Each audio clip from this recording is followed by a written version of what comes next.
አንድን ግዙፍ ግዛት ለማስተዳደር ከጦር ሰራዊት በላይ ምን ያስፈልጋል? እስቲ ያስቡት። መልሶ ምናልባት ታሪክ ሊሆን ይችላል። እንግዲህ የኡመያ ኸሊፋዎች ታሪክን እንደ ስልታዊ የጦር መሳሪያ በመጠቀም ስልጣናቸውን እንዴት እንዳጸኑ በዚህ ትንታኔ በጥልቀት እንመለከታለን። እሺ፣ ዋናው ጥያቄ ይህ ነው። አዲስ የተመሰረተን ግዙፍ ግዛት ሕጋዊነትና ተቀባይነት እንዴት ማስረጽ ይቻላል? ይህ የኡመያ ገዢዎች ቀን ከሌት ሲያስጨንቃቸው የነበረው ትልቁ ጥያቄ ነበር። ስለዚህ በወቅቱ ለሱልጣን ተቀባይነት ሁለት ዋና ዋና መንገዶች ነበሩ ማለት ነው። በአንድ በኩል ከነቢዩ ጋር ባለው ቅርበት ላይ የተመሰረተው የቁረይሾች ሃይማኖታዊ ክብር አለ። በሌላ በኩል ደግሞ የኡመያዎች የጦር አጋር የሆኑት የመናዋን የጥንት የአንድ አምላክ አምላኪ ንጉሳዊ ታሪክ ላይ የተመሰረተ ሌላ የክብር ምንጭ ነበረ። ሁለቱ ፍጹም የተለያዩ ናቸው። እናም ይህ ሁኔታ ኡመያዎችን ወደ ከባድ የስልጣን ተቀባይነት ቀውስ ውስጥ ከተታቸው። በወቅቱ እንደ ሃይማኖተኛ መሪዎች ሳይሆን ይልቁንም እንደ ዓለማዊ ነገሥታት ነበር የሚታዩት። እንዲያውም በዘመኑ የነበሩ ሰዎች በቀላሉ ሙሉክ ወይም ነገሥታት እያሉ ነበር የሚጠሯቸው። ይህ አጠራር በራሱ ከቀደምት የእስልምና መሪዎች ምን ያህል የተለዩ እንደነበሩና የስልጣን ተቀባይነት ክፍተታቸው ምን ያህል ጥልቅ እንደነበር በግልጽ ያሳያል። በቃ ኡመያ የተጋፈጧቸው ተግዳሮቶች ግልጽ ነበሩ። አንደኛ፣ የቁረይሾች አይነት ሃይማኖታዊ ካፒታል አልነበራቸውም። ሁለተኛ፣ በመካና በመዲና ያሉ ተቀናቃኞቻቸው ሃይማኖታዊነታቸውን በየጊዜው ጥያቄ ውስጥ ይከቱት ነበር። ስለዚህ የስርወ መንግስታቸውን የወደፊት ህልውና ለማረጋገጥ ፈጽሞ አዲስ የሆነ መንገድ መፈለግ ነበረባቸው። ይህን የስልጣን ተቀባይነት ቀውስ ወደ ህልውና ስጋት የቀየረው ደግሞ ሌላ ትልቅ ነገር ነበር። ይኸውም በግዛቱ ውስጥ የነበረው ትልቅ የጎሳ ክፍፍል ነው። በወቅቱ ሁለት ግዙፍ የጎሳ ስብስቦች ነበሩ ማለት ነው። ቄስ የሚባሉት የሰሜን ጎሳዎች ከቀደምት የእስልምና ማዕከል ከሂጃዝ ጋር የተቆራኙ ሲሆን፣ የማን የሚባሉት የደቡብ ጎሳዎች ደግሞ በሶሪያ ለነበረው የኡመያ መንግስት የጀርባ አጥንት ነበሩ። ነጥቡ ይሄ ነው። የኡመያዎች ወደራዊ ኃይል ሙሉ በሙሉ ማለት በሚቻል መልኩ የተመሰረተው በየማናወን ጎሳዎች ታማኝነት ላይ ነበር። ስለዚህ የእነዚህን ወታደሮች ታማኝነት ማግኘት ለኸሊፋነቱ የህልውና ጉዳይ ነበር። እናም ኡመያዎችም መፍትሄያቸውን ያገኙት ባልተጠበቀ አቅጣጫ ነበረ። በደቡብ በኩል መፍትሄውም የየመናውያን አጋሮቻቸውን የጥንት የንጉሳዊ ታሪክ እንደ ስትራቴጂካዊ መሳሪያ መጠቀም ሆነ። ስልቱ በጣም አስተዋይ ነበር። የቁረይሾችን አዲስ ሃይማኖታዊ ክብር በየመናውያን ጥንታዊ የንጉሳዊ ታሪክ ክብር መመከት።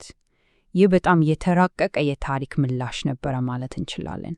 በዚህ ስልት ውስጥ ማዕከላዊ ሚና የነበራቸው ቱባ የተባሉ ነገሥታት ናቸው።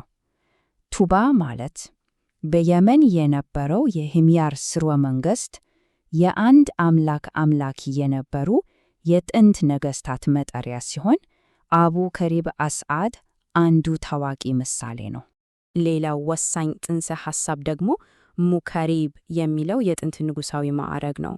ከረበ ከሚለው ስርወ ቃል የመጣ ሲሆን ትርጉሙም አስተባባሪ ወይም የጎሳዎች አንድ አድራጊ ማለት ነው። ኡመያዎች ራሳቸውን የግዛቱ አዲሱ ሙከሪብ አድርገው ማቅረብ ፈልገው ነበር።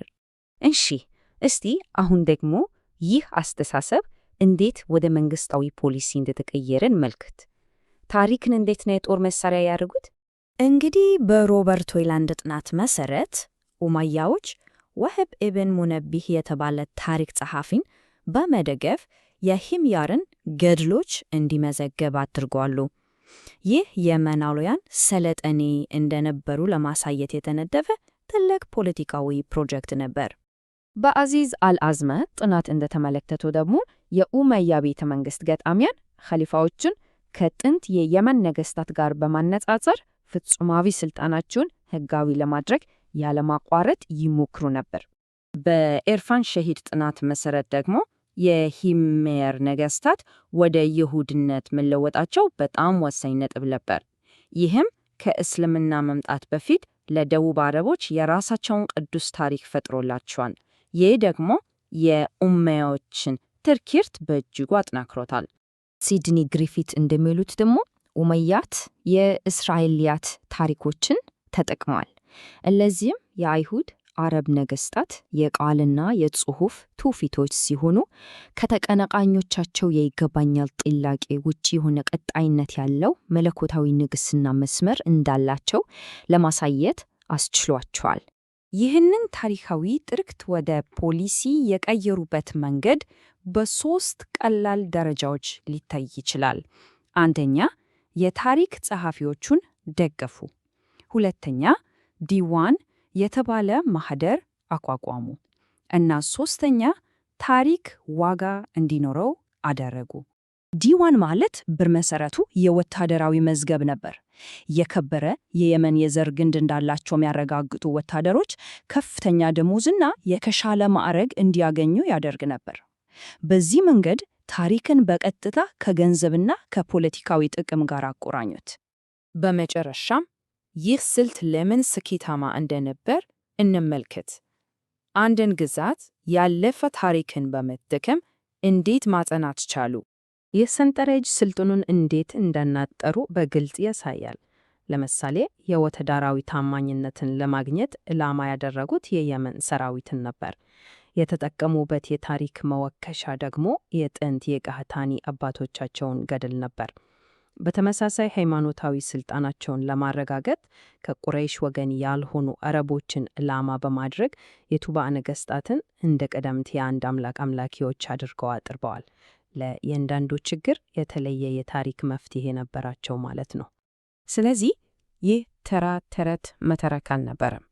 የወታደራዊ ታማኝነትን ለማረጋገጥ፣ ተቀናቃኝ ሃይማኖታዊ ትርክት ለመፍጠር እና ለግዛታቸው አስተዳደራዊ ሞዴል ለመገንባት የተነደፈ በጣም ውስብስብ እና የተራቀቀ ዘመቻ ነበር።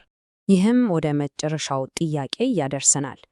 ታሪክ የጦር መሳሪያ መሆን ከቻለ ዛሬ በማን እጅ ላይ ይገኛል?